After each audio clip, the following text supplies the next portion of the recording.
No, muchas gracias. Prometo ser breve, porque además ha sido muy contundente tanto José Luis como Matías. Agradecer nuevamente a todas las asociaciones de consumidores y usuarios que se han venido de distintas partes de la provincia o que nos están de sus provincias, que nos están siguiendo por el canal del Senado TV. La verdad que cuando José Luis me contó de la dinámica que tuvo la construcción de este código me gustó mucho, creo mucho en la participación de la sociedad civil para empujar a quienes somos dirigentes políticos o representantes de nuestras provincias a tratar temas que tienen que ver con la vida cotidiana de la gente. Obviamente a mis colegas y amigos y amigas, muchas gracias por acompañarnos y por acompañarme. Al equipo que trabaja conmigo, que ahí están las chicas y los chicos, gracias, porque cada vez que bueno, les propongo alguna locura o algún viaje, están ahí para trabajar y hemos trabajado todo el verano, ambos equipos, así que muchas gracias a todos y a todas. Y la verdad es que hoy hablábamos en la preparatoria del Senado y previo, algunos senadores y senadoras, bueno, decían que reclamaban tratar temas federales y de la cotidianidad de los argentinos. Y la verdad que hemos trabajado mucho en este Senado de problemas reales y de cotidianidad de los argentinos y las argentinas. Y esta es otra propuesta que traemos al Senado para empezar a debatir por ahí temas que son un poco incómodos para algunos y algunas. Esto hay que decirlo con sinceridad. Los que me conocen saben que hablo de frente y con sinceridad y con honestidad intelectual, o intento hacerlo siempre. A mí me tocó ser una de las autoras de la ley del etiquetado y nos costó mucho porque, bueno, también era una herramienta para los consumidores y para el Estado de proteger la salud y el derecho a saber que estamos consumiendo los argentinos y argentinas, y por suerte ya estamos viendo en las góndolas de a poquito la información que debemos tener los consumidores y las consumidoras a la hora de alimentarnos nosotros y nuestra familia. Y esto es un paso más. Este código es un paso más para seguir concientizando, y sé que es un camino largo, difícil, nuestro estatus de clase consumidora, ¿no? Que eso es lo que hablábamos con José Luis. Quienes somos peronistas tenemos muy arraigado en nuestro corazón nuestra identificación con la clase trabajadora, pero que va muy de la mano con los consumidores, las consumidoras y los usuarios. Ponernos en la cabeza que somos consumidores y que ese consumo, como decía al principio, no está ligado solamente al deseo, o sea, al deseo de comer las papas fritas de tubo, que voy a decir una cosa, las compré hace poquito y no satisfacieron mis expectativas, no son iguales a lo que, por lo menos mi memoria, las tenía, qué sé yo, tal vez cambié yo el gusto, puede ser también. Pero lo que digo es que es un camino, va a ser un camino largo, educar sobre los derechos o informar, si quieren, sobre los derechos que tenemos todos y todos los argentinos respecto a nuestra clase de consumidores y consumidoras. Que este nuevo paradigma que planteamos, que me encantó cuando lo hablamos con José Luis, porque pone en el centro a la dignidad humana, al ser humano, no al mercado. Un ser humano que vive en una economía libre de mercado, pero que desde el 94 hasta la fecha, y acá entra mi rol de abogada, desde el 94 a la fecha estuvo ceñido como una parte o un microsistema, un microsistema de derecho privado patrimonial. Es decir, solamente las relaciones de consumo es cuando voy a comprar algo, firmo un contrato para comprarme un auto en cuotas, etcétera, etcétera. Pero en realidad lo que nosotros venimos a proponer es un sistema transversal de las relaciones de consumo, que incorpora no solamente al derecho privado, liberal, sino que también se involucra con el derecho ambiental. El derecho ambiental que muchas relaciones de consumo, incluso producción de consumo, altera, y acá la veo a Eugenia Duré que toma mucho de estos temas, altera en nuestro hábitat ambiental o incluso tienen envases nocivos, no biodegradables. Este código lo que hace es receptar eso y poner 2 sellos que tienen que ver también con poder identificar estos productos en cuanto a la producción. También, además de ser transversal, y esto es muy importante porque no solamente, como les dije, es el derecho privado patrimonial, es la sociología del derecho, que es algo que me apasiona, la sociología del derecho, también tiene que ver con el derecho administrativo, con el derecho procesal, pero también con el derecho penal.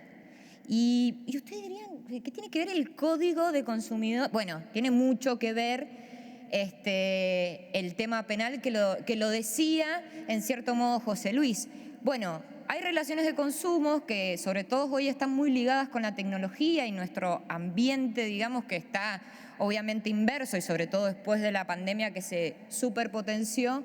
a la intermediación de nuestras relaciones de consumo a través de la tecnología. Ya hasta el banco lo tenemos dentro de nuestro teléfono celular. Bueno, hay manipulaciones, hay inteligencia artificial, hay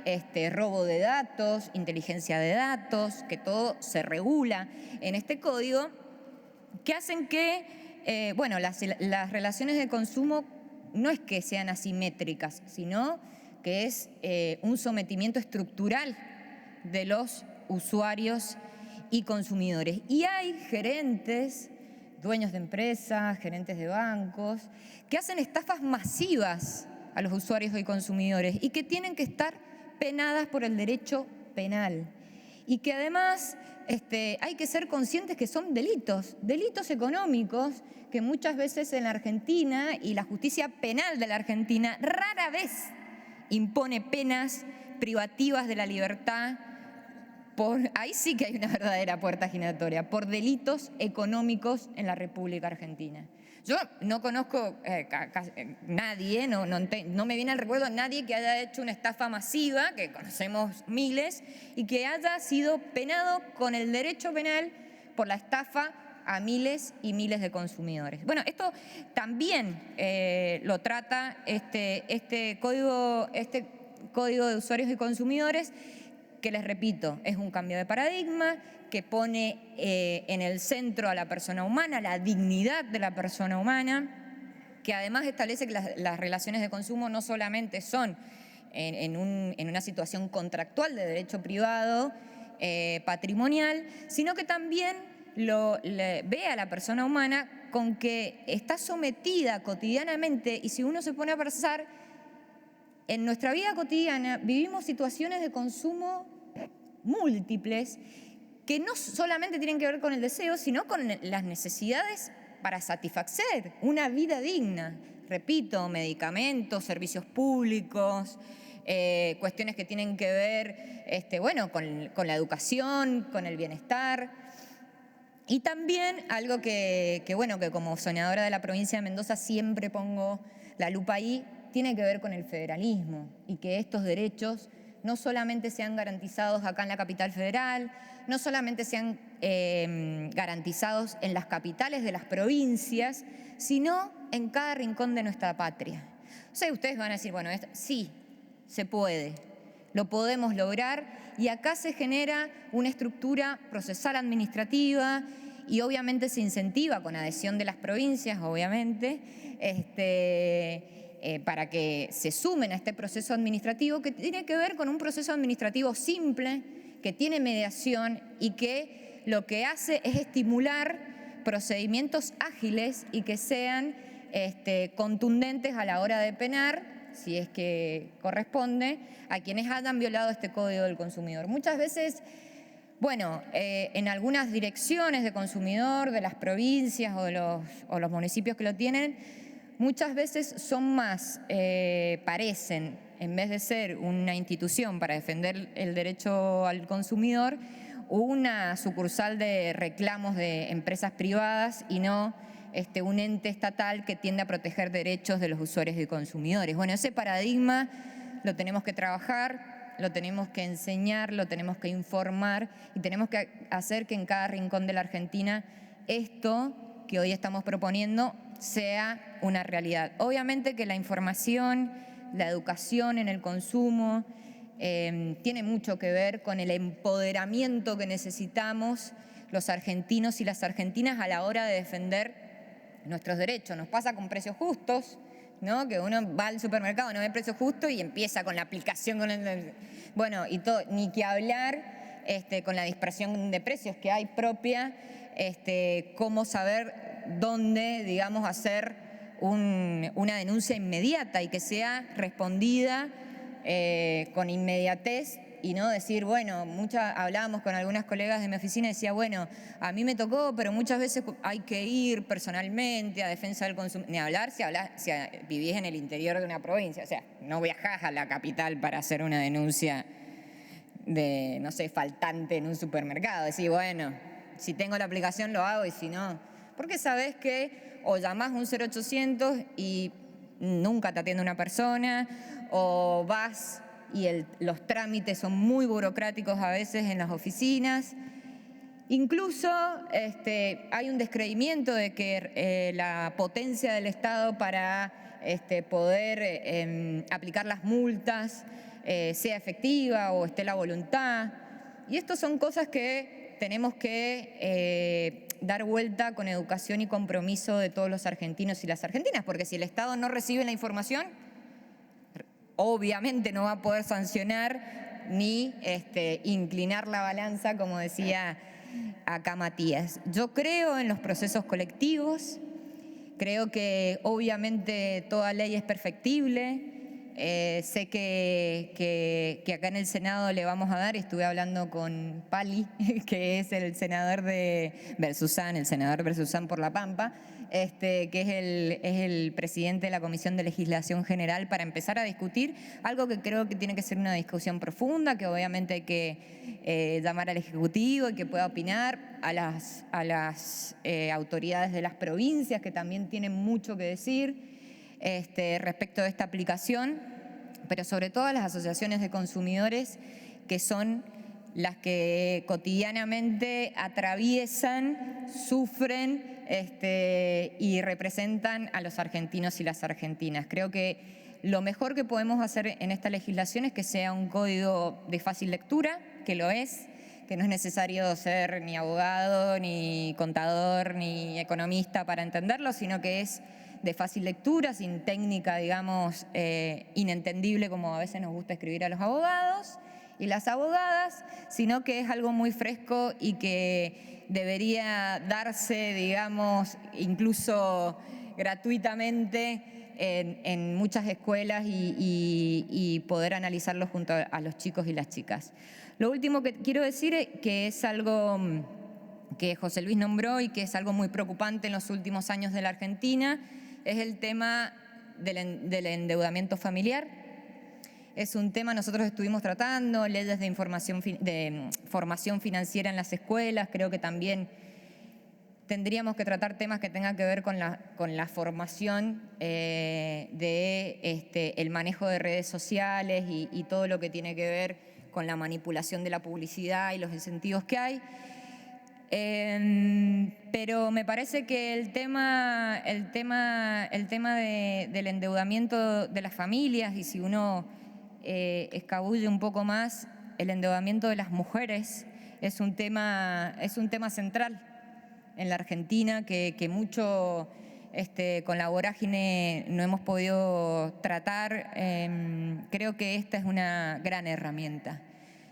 Y hay casos, sobre todo, que a mí me preocupan mucho, y lo digo con la autoridad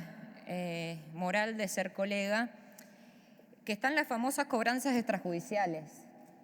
Las cobranzas extrajudiciales que trata este código, que son esas deudas terciarizadas que se dan a estudios jurídicos, que llaman a las casas, a los amigos, a los parientes, a los hijos, para apretar a la familia deudora, incluso en deudas ya prescriptas, que hacen vivir situaciones que nada tienen que ver con la dignidad de la persona y que incluso luego de pagar a través de esa extorsión siguen tiempo después. Creo que este código, con este ejemplo que yo les estoy dando y que atiende casos como este, le estamos solucionando o le estamos llevando una herramienta muy importante a las familias y a los problemas reales que tienen las familias argentinas hoy en día. Vivimos un proceso durante el gobierno anterior de mega endeudamiento por tarifas eléctricas para poder pagar la tarifa de luz, la tarifa de gas. Vivimos con tasas altas para poder sobrevivir. Esas deudas siguen existiendo al día de hoy y tenemos que generar las herramientas para que las familias puedan salir de esa extorsión a las que son sometidas por un sistema que se ha hecho parte del ecosistema, digamos, de cobranzas extrajudiciales. Todos, creo que alguna vez y todas hemos vivido algo semejante en nuestras familias o con nuestros amigos y creo que poder alivianar esa angustia de las familias que están endeudadas en la Argentina por H o por B, por lo que sea, la mayoría por necesidad, ni que hablar de los jubilados y las jubiladas, las estafas, con créditos de mutuales, con tasas y sobretasas exorbitantes, impagables, a la que acuden nuestros jubilados y jubiladas para poder comprarle un regalo al nieto o poder comprarse un tele mejor porque no ven. En otras épocas eran para pagar, y lo voy a recordar siempre, los servicios de luz y de gas. Bueno, toda esa situación la seguimos acarreando hasta el día de hoy y muchas veces por falta de información, por falta de asesoramiento, las familias son rehenes de estas situaciones que son muy angustiantes y que creo que como legisladores y legisladoras tenemos que pensar en que las leyes son instrumentos reales para poder mejorarle la vida a la gente. Yo esto lo aprendí de Néstor Kirchner, que desde una banca se puede y se debe trabajar para leyes que cambien la vida cotidiana de la gente, que la mejoren, aunque sea un poquito todos los días. Así que espero que este sueño que me trajo José Luis y un montón de compañeros y que obviamente acompaña acá Matías y el ministro que no pudo estar, lo podamos hacer realidad, discutiéndolo federalmente, pero sobre todo dándole información a los argentinos y las argentinas. Muchas gracias.